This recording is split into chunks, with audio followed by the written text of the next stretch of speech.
Hey everybody, welcome back. So this will be our rendering that we're going to create today. I'm not going to do Luke standing on the edge here. I'm just going to delete our default cube here. Grab this, just line them up with the edge. We know that this is the front edge of the house. I really like Star Wars, but you think you like Star Wars till you meet other fans. And all growing up, I loved Star Wars more than anyone I knew.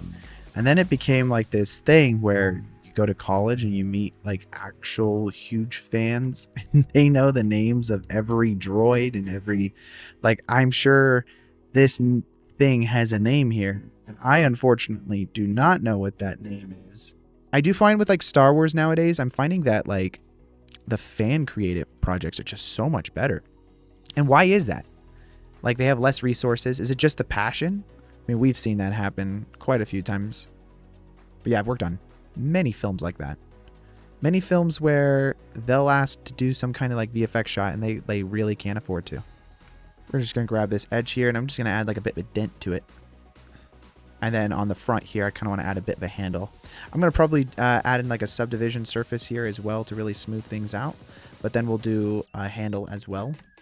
So here's the thing, the solidify, I'm curious, let's apply our subdivision, not do a solidify, grab everything, extrude it, and just have it go all the way through. That way, I think it'll be less buggy. Sometimes swapping it to fast just works. I don't know why exact doesn't work, but I think swapping it to fast, yeah, there we go. So from the camera's angle, that's what that'll look like. I'm thinking we'll want to have one more thing behind it. I know that this currently doesn't, but let's duplicate this and rotate this around on the x-axis here or on the y-axis here 90 degrees. But I mean, you know who does understand Star Wars is Dave Filoni, and unfortunately he made some really great Star Wars that is some of the best Star Wars that we've had, but also has made some not so good Star Wars. Well, you're wrong, the new Star Wars movies was great, and I was like, wow, okay, we are not on the same bandwidth of what great Star Wars is. Let's create this little thing over here. My other thing was with that I didn't like about Mando was that every episode felt very repetitive. You know, like cable television, like back in the day, they would make the episodes of like NCIS or something like that. That's where it felt more like that. I'm going to convert that to a curve here, and then that'll allow me to change the geometry of it to like a 0.1. Oh, that's a little big. Do that down here actually on these guys. Let's why not just go to a time frame we haven't seen? I mean, the whole Star Wars lore is like thousands of years long. Why do we need, you know, to use the characters that we already have or the timeline that we're already in? Create more movies, right? The movies, not the TV shows, but like, hey, we're going to continue the Star Wars saga. We'll just do it in a time frame that no one's going to cry about. This is kind of an interesting shape. It's actually not like perfectly round. It's kind of like has like an oval-esque feel to it. I'm gonna just duplicate what we already did over here, and then we're just gonna rotate that by 90 degrees, and let's just kind of line that up. That's really good. And then now, just taking the same solidify function we have, we can literally just stretch that into our building. Like there was an interview that he like said that was where he was from. And it just sounded like he made it up on the spot. But like, you know, hey, that's the thing, right? It's about fantasy. You can kind of make that stuff up on the spot. Or if they were to make a show about existing characters that we already know and love. Is that my concern is that they'll just screw it up.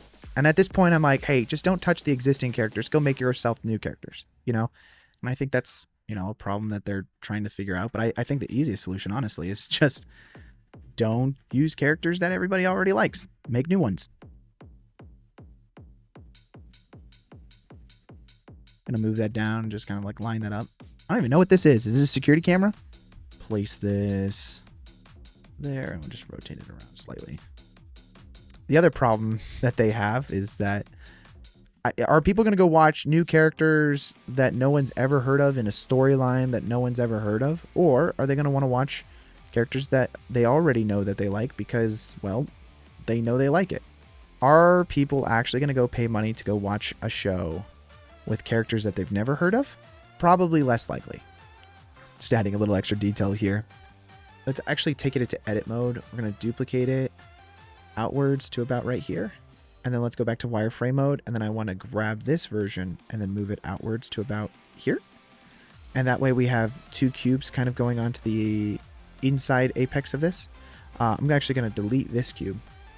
So I'll go to the modifier list here and add into a Boolean and select our cube here. I'm just going to select fast because I know that's going to work better. And then we could delete that. Now we've these kind of extra topology built into our cube here as if it's something special.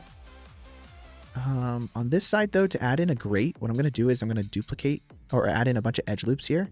And then if I duplicate these and then say P selection, let's go into the edit mode of these guys. If I select everything and delete only faces, I'm only going to have edges here. And if I convert this now to a curve, we're just going to add in a little extra grate, maybe make that a little bit bigger. And that's going to give it kind of like a vent look.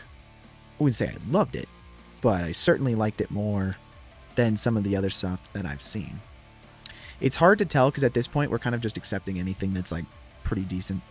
My fear is I just kind of wish that audiences, they have a lot more power than I think they do. I want to have kind of like this half torus thing. I think we could do that with a torus. If you press Alt S, you can scale kind of like around the width of objects rather than that way you can make things a little bit more thick. I'm going to duplicate it and scale it down slightly. So the idea here is that I'm going to take this object now. Let's add in a subdivide surface. I just want it to be a little bit smoother. And I'm going to do the same actually on this other one because I want the cut to be smoother. But I'm going to apply that. Let's apply this. Add in a Boolean. Just using a lot of Booleans today, guys. It's like just an easy way of being able to cut things out. Is that a saddle over there? I just realized there's like a saddle, I think, right here. Just going to grab that, move that over slightly. I'm thinking with this, it's kind of nice because all I have to do, since it's a separate object, is select this face here. And we can extrude that inwards slightly. Just scale that kind of in. Maybe about that much, actually. And then we'll just extrude that all the way back here. Now we've got ourselves a pipe thingy. I don't even know, guys. And I'll just, if we select all of this as well, I'm just kind of adding in some more detail. We don't even, it's like kit bashing at this point. We've already created some of the objects that we're going to want in our scene. And then now we're just going to go through and find the other kind of little bits here and there that help fill the scene in a little bit better. Feels a little more layered. And also, we don't know it's a duplicate. Even if we do think it's a duplicate, all we have to do is just select one of these. And that should be fine. I'm going to add in a bevel on top of it for this guy. I'm going to select this top one here, and then that way it's not clipping, because right now it's going into the building a little bit. Kind of want one more thing here. Let's grab a cube here. And I'm just going to add in an edge loop here in the center. And let's do that, and just add in a subdivide surface. That looks nice. It's just it's honestly pretty simple. It's nothing crazy. Let's apply this and duplicate it. I'm going to scale this guy down. And I just want to make this feel a little bit more like a saddle. So if I use another Boolean here, do the same thing to the other side. There we go. Yeah, I mean, honestly, that's just... Sometimes the simplest things can work. So then we just take that and we scale it up. Let's take this guy here, and then I'm going to duplicate him and then scale him down slightly. And I'm going to use this to bevel the front here. I just want to have that kind of little pop-in burst. This just makes everything easier. Let's do that this way and then delete that. There we go. I'm going to add a cube in. I also want to copy the rotation here of the z-axis. So that way it's the same orientation. And then all we're going to do now is just line this up with kind of the front door of this thing. We can add a bevel in here, and then if we edit our bevel settings, we can actually change the, I believe we could change the shape. And then we'll change the amount of segments here to more. And then let's change the preset here to steps. And then that's going to give steps down into our thing, which is fine. That's all good and dandy.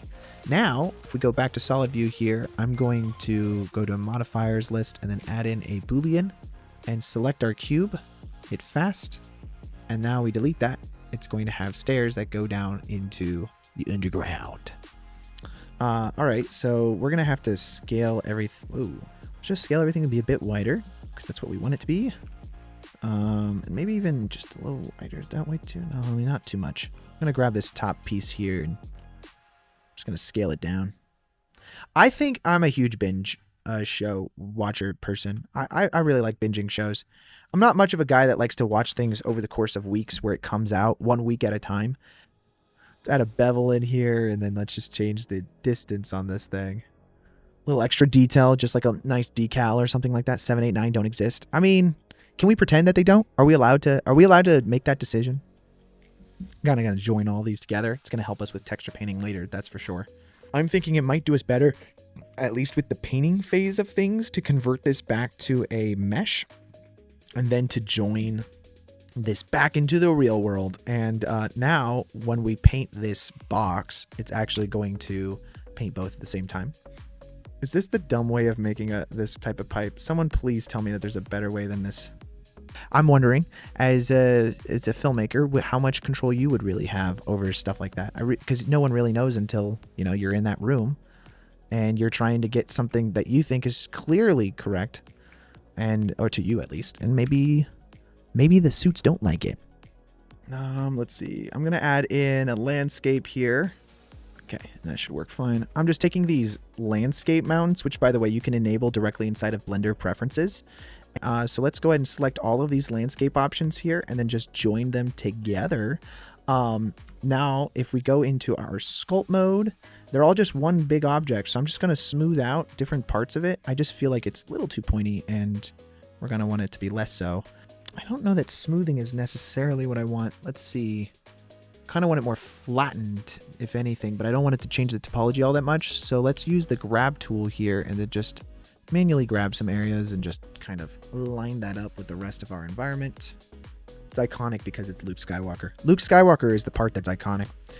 And honestly, his take on it, and I kind of respect this, just as like he's very much of a professional actor about it, was that he had to stop thinking of it as his character. Honestly, dang, that's good. Let's grab this whole thing and just go to sculpt mode. I think we can stretch it out a little bit more. I'm going to smooth out the bottom of this a little bit, so that way it kind of blends in a little bit better. We could do that by a flatten tool, I think.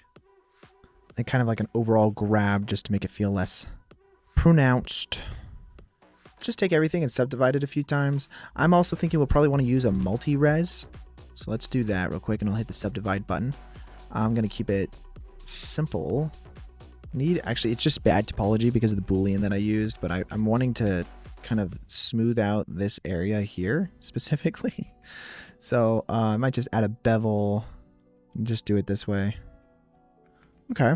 And then even this though, I'm going to just a little bit, give it a little bit of shape. I feel like if we do that using our proportional editing, it is dirt. So I would imagine that the dirt's going to move a little bit. Gotcha. So I'm using under Blender Market, there's this physical starlight and atmosphere plugin that you guys can go grab. I'm going to swap ourselves over to cycles. I talked about this for the last couple weeks, but just so you guys know, I am using the ACES kind of pipeline right now inside of Blender. But with that being said, let's go ahead and set ourselves to render view here. And since we don't have any lighting yet, this is kind of what everything looks like. Pretty drab, but let's go ahead and add a new atmosphere in. They have a Tatooine preset. They have a Tatooine preset. I didn't even know this till just now. Now all I have to do is just change the horizon here. Let's extrude this outwards.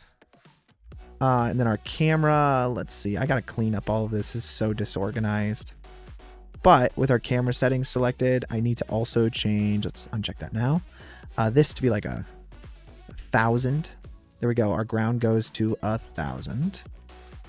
Kind of like the idea. Let's just change the temperature here. More purplish. The binary sun, let's see, distance is 1.6. The phase degree, so we can get the sun on the other side. That's pretty sweet, guys. And then we can change the temperature of all of these things as well. And then the atmosphere, we can actually make it a little bit denser if we wanted to. So that's 1.2. The denser it gets, the darker it's going to be. I'm going to change the density to be something like a 1.8. And then our nighttime, I'm just tweaking these until I get something I like. I might like it up a little bit higher. So I want to make the scaling a little bit bigger, probably. I think this amount of clouds is appropriate. We can even make it smaller. I'm going to grab all of this and just move it towards the camera, just to get a little off camera here. You can always sculpt these parts of the ledge to be a little higher. I like to be able to see that it is a ledge, like it is an opening. And right now I don't think that that really comes across. So if we sculpt this side up over here to be a little bit higher, and maybe also fixing some things. I'm not a fan of this right here. I think we're using this bevel here. I might change the size of it slightly. I'm going to rotate this on the median point, and I kind of want to just get a bit more lighting on this side of it to just show some depth. We're going to trick the camera or the composition to have kind of more of that feeling. I think if we go the yellow route, just having a bit of yellow light or even this orange light that we're having here, what we're doing is we're kind of filling in that area that doesn't have depth otherwise. We don't know how round any of these objects are. So just using this to help create a bit of that edge light. We can change the intensity here to something else. Let's see, let's make that a little bit larger. We might want it to not hit that ground as much. But now what we're really getting is if I take these and like delete them, you'll see that it all just feels more mushy, whereas this feels more like the sun is lighting up things more artistically. And I might duplicate this as well for these hillside things. I'm going to clean up my outliner right now. I think now's a good time to clean it up before we get into more of the shading phase of things. And yeah, let's go ahead and just start adding in some materials to these things. So first of which, we have the ground here. I'm thinking if we select this landscape and the ground, we might want that to be all just one big object. What we're going to do is add in a new material. So let's go ahead and add a new material here that we'll call ground. Let's go to the textures here and add in our diffuse, our displacement, our normals, and of course our roughness. So let's go ahead and apply all of these textures real quick. We're going to notice that everything does not line up correctly. In fact, it actually looks super wackadoodle in like all the different areas, but we're going to fix all that. So our normals, also we're going to want to convert that to a normal map, and then you plug that directly in like that, and that should get it a little bit closer. But let's look at our roughness. The first thing, I always like to look at roughness because it's just a black and white photo, and we know exactly what this roughness map should look like. It shouldn't be distorted in any way. So if we just drop in like a color ramp here, we can even see like how it's distorting it. So all we have to do is go into our edit mode here, and if we just select everything and then press U and then Smart UV Unwrap, this should scale everything appropriately to each other. So with that being said, let's go into our material view here. And if we add in our mapping and texture coordinate node, and I'm just going to plug a value in, and by default, everything is set to 1. But if I drag this to a higher value, it's going to scale everything down to a much smaller value. And that will work a lot better for us for what we're trying to do. Yeah, that's pretty close. And we can also test this, by the way, by plugging this vector over here into the diffuse and just going and viewing the diffuse instead. And should see what size it's trying to do the dirt at. And maybe even a little bit larger. Let's set this to like a 45, I'm thinking. So let's look at our principal BSDF. Now, the only weird thing is base color. Let's plug that in. And then change the saturation here to like a 0.2 or something like that, something a lot less. Maybe even a little bit more desaturated. I know the light is going to make it pretty red, so we're going to try to see how we can work with that. Now our displacement, another cool thing we can do with our material is if we go down here to the settings on our material, we can change our displacement settings to not just displace it via lighting, but also displace it via not just the bump, but displacement as well. So let's go ahead and select that. And now if we go into our settings here, we're going to probably want to take a math node. And I always like to just multiply things, and then we'll just change this to like 0.01. Add another light in here. I'm going to do an area light. And we're just going to plug it on this side of it. I want to make this a little more maybe blue or something like that. And now with this light, I'm just going to boost it up a little bit more, as well as this one. And you can see how we're kind of creating kind of like this light rim edge here, but then not there. I think my concern with this texture that we have is that it feels too rocky. And we'll just replace all of our materials with this new material that we're grabbing. Okay, now with this scaling, let's just set it to a smaller number, like 30. So let's see, let's change the vertical nature of this to a bit higher. And then let's see, let's change the vertical to be less. Put that at like -85 again. Now with the base color plugged in there, this should just auto work because it's just a sphere, guys. So I don't see why it wouldn't. There we go. And it does. Let's change the mapping value of this to a higher value for the scale.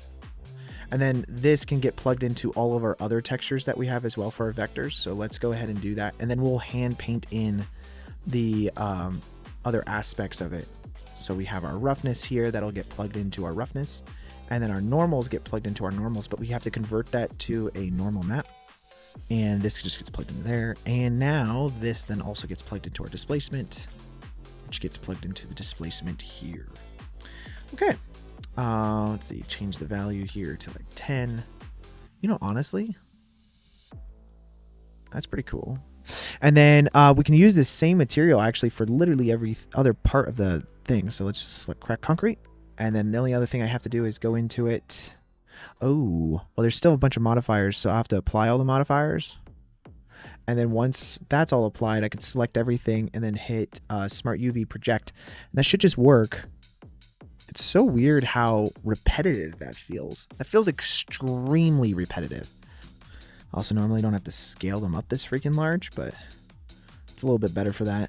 And then this one over here will probably do the same thing, cracked 0, 1. And I'm going to select everything and just say Smart UV Project.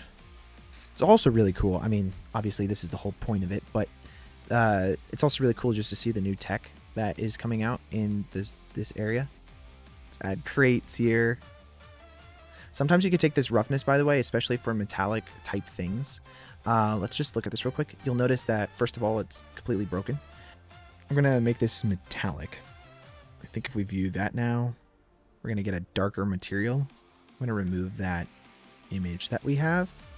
Looks pretty good. It's really subtle, and honestly, I like that. Let's do that on all of these. So again, select all of this, Smart UV Unwrap. I'm going to use the crates, but then we're going to change the base tone of it. So let's call this, let's call this orange crate. And inside of here, we just change our material to something a little bit more orange. Just Smart UV Unwrap all that. And normally we would probably want to do some kind of like sculpting work or sim work, but to avoid that, I just want to try something. But I want to go take the photo after we render it and then place it inside of Photoshop, and using the generative fill thing, you just circle below it and make it so that it feels like it's sand that's coming up onto it. I'm going to just take a new one here and let's just make this kind of metallic. We're not even adding really any dirt into it, but it doesn't really matter. Like the crates for maybe this. And sometimes like having crates for that, and then orange crate. And then we'll do the same thing for this one over here. So we'll do crate and then orange crate. Let's add a plane in up here. Let's see, the ground here, I'm just going to add in not a constraint. We're going to add in a collision object to it. And then this guy up here, let's go ahead and add in a particle system and just set this to something like 100. And then the end frame will be set to 0. So the start frame and end frame will be set to 0. And it should just play that back and everything just falls. Now if we go into our mesh, we have a bolt. Just scale this bolt down. I don't need to do an orange. Kind of like it being a little bit lighter. Yeah, let's do that. And I'm going to create a new collection called Prefab. And then we'll just drag our bolt into the prefab thing. And now with our plane selected, we'll go to our particle system and under render, change this from halo to an object. And then select our bolt from our list.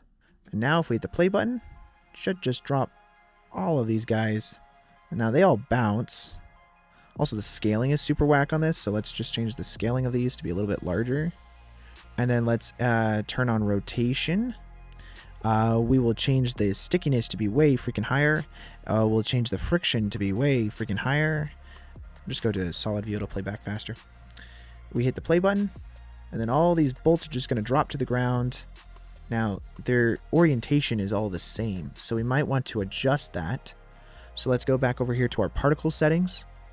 Let's change the randomization of these bolts. And then let's also change the phase of that as well. And then we'll randomize the phase. There we go. So now we just hit the play button. So now we have all these bolts just laying all over the ground. Okay, let's see. We've got our rotation in here. And if I select dynamic, I think that's the only thing I need to do now. Let's hit the play button. And actually, the stickiness on the ground might be the problem. So let's fix that. Let's change the stickiness here to 0. And then we're just going to have the friction set to 1. And then the only other thing is with our particles, we may want to scroll all the way down to our field weights. I need also to change the bounciness of the object in which it's sitting on or hitting, right? So we've got friction. Maybe it is stickiness. We need stickiness to be super high. It's just going to make the particles kind of like in different directions. And then now we select this guy up here. And then if we go to our modifiers, make instance real. I'm going to then delete our plane. And then now we just have our particles everywhere. And now if there's any particular ones that are driving us crazy, we can fix all of those ourselves. Haven't added materials to some of these things, so let's go ahead and do that. Let's add in some lighting to this thing back here. I think that would be helpful for catching the light a little bit. Just add in a nice little light. Let's do some paint work onto this. And then see where that takes us. Okay, so let's click on the texture paint option now. Up here inside of our list. And that should jump us over into our texture paint tools that we have. Now, with our crate selected, I'm going to say, let's say image new, and then we're going to create a brand new image called crate dirt. And we're going to set the color to, we can keep it as black. We'll hit new image. Let's go to layout. Oh, actually, I'm curious. I've never done it this way, but if I select crate dirt, and then we go up here to this option here and go to single image, and then I select crate dirt. Oh, that's pretty cool. So that way I don't have to go back and forth. Well, similarly to what we did last week and the week before, we're going to load in a new texture that we're going to use, specifically a texture mask. Now, I'm using a texture mask from my own set that I created of surface imperfections. And we're going to use this to paint on our object here. So let's go over here to our tool settings. And then the only thing we have to do is on our texture, turn that off because it auto does that when we create a texture mask. So now let's just, let's paint some stuff on. So now if we take that and we just say image save, I'm going to just save this into our material folder as crate dirt. Now if we go over to our layout under our crate material settings, I can go ahead and grab a new image texture that will load in here and we'll find ourselves crate dirt. And if we go view that now and we view our render view here, we should have a black and white photo specifically of the thing that we just painted. Yep, sure enough. And actually, it kind of updated everything because we painted one object and it got duplicated to everything. That's right. So now if we go back to our principal BSDF now, I'm going to use a mix shader node. And this is going to allow us to have multiple principal BSDF shaders that are going to plug into the same thing. And we'll have this one plug into the bottom rung here. And then our creator as a mask is going to be plugged into our FAC. So we just hide that, throw that over there. Now, wherever we want, we could throw in, you know, some good old nasty dirt, whatever color that might be. I might just do something slight. I'm going to select scratches here. And let's use the rake option and the random feature here.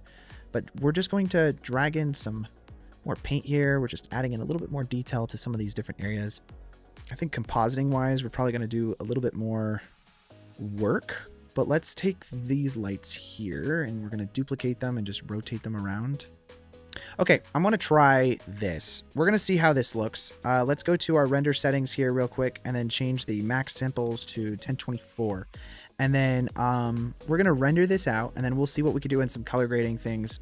If the annoyance that I have with it can't be fixed through that, then we'll have to probably re-look at it. But we're going to set our sequencer here to AsysCG, and then our color management output, we're going to override it and make sure it says AsysCG as well. I do that just to be safe. Then our render settings, let's enable cryptomats, and I think everything else should be fine. This is the type of generative fill thing that I'm saying. This is the type of stuff I was saying I was going to use Photoshop for, was just fixing like that, like hard line or something like that. I think that's not necessarily a bad thing to do. Let's do this. And well, I mean, I don't dislike that. I think that just adds a little extra material, something that we didn't have to do inside of our comp. This bothered me, but I didn't want to fix the UVs, so let's just do that real quick. Okay, those were just a few things that I wanted to fix there. I'm going to take this back into comp, and then we're going to do some grading. I didn't want to do too much stuff on the side here, so I'm going to load the matte painting, and we'll just use this. And that's just fixing a couple things. Honestly, it's not even fixing that much stuff, but I'm going to use this matte painting output that I did here, and then we're going to do a few things. First of all, let's take a grade node here, and then using crypto mats. Whoopsies. You know what I don't like about Letterboxd is the, I really don't actually think their UI is that clean for the web app or the phone app. I think the phone app is kind of trash. So using that, I'm going to delete this. I'm going to set this to pre-multiply, and then we do have crypto mats that we can also use. So let's see. We want a crypto mat specifically of this building, this section. We're just going to kind of select everything here. Honestly, could do that pretty quickly. And then I'm going to say picker to remove, because you could select the ground. Picker to add, and then, okay. With all that selected, well, let's see. We have our roto mask here of our ground. I'm going to add in another merge node, and then this merge node, I'm going to use a mask of the roto, and then we're just going to invert the selection there. So that way it's only the ground. And now if we go back to our grade node that we have here, we should be able to make some adjustments. So I'm going to, as Ben would say, make it look less like Mars, which we just take the red out of it, honestly. Something more like that. I really don't like the blue that's being introduced into it. Okay, that's cool. Let's see. I think with the sky anyways, I'm thinking that another thing that we could do, let's add this down here. Just blurring kind of more of this horizon area. Now, I think there's a few other things. Let's see. Let's add in some tiny bit of glow. Not too much, of course. So we're just going to remove the tolerance here. Then we're going to remove the brightness on this as well. About there.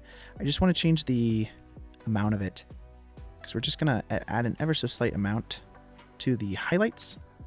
I'm curious. I think we're running into some banding issues here, so I don't want to have that as a problem. So let's add a little bit more there.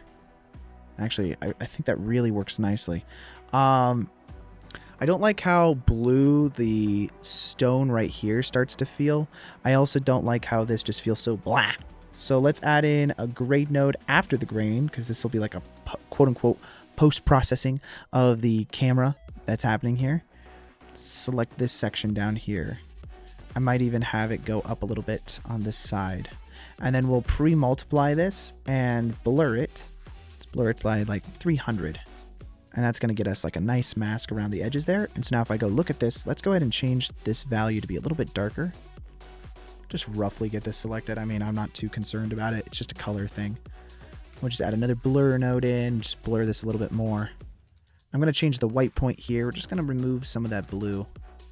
Honestly, we can even add a saturation node if we want to into it, and then just have that plugged into the same mask and just kind of removing some of that. I think that works pretty good. Back in our Photoshop, we still have this open. Let's, for instance, use a generative fill on that. And we're just going to start making this feel more embedded into the ground.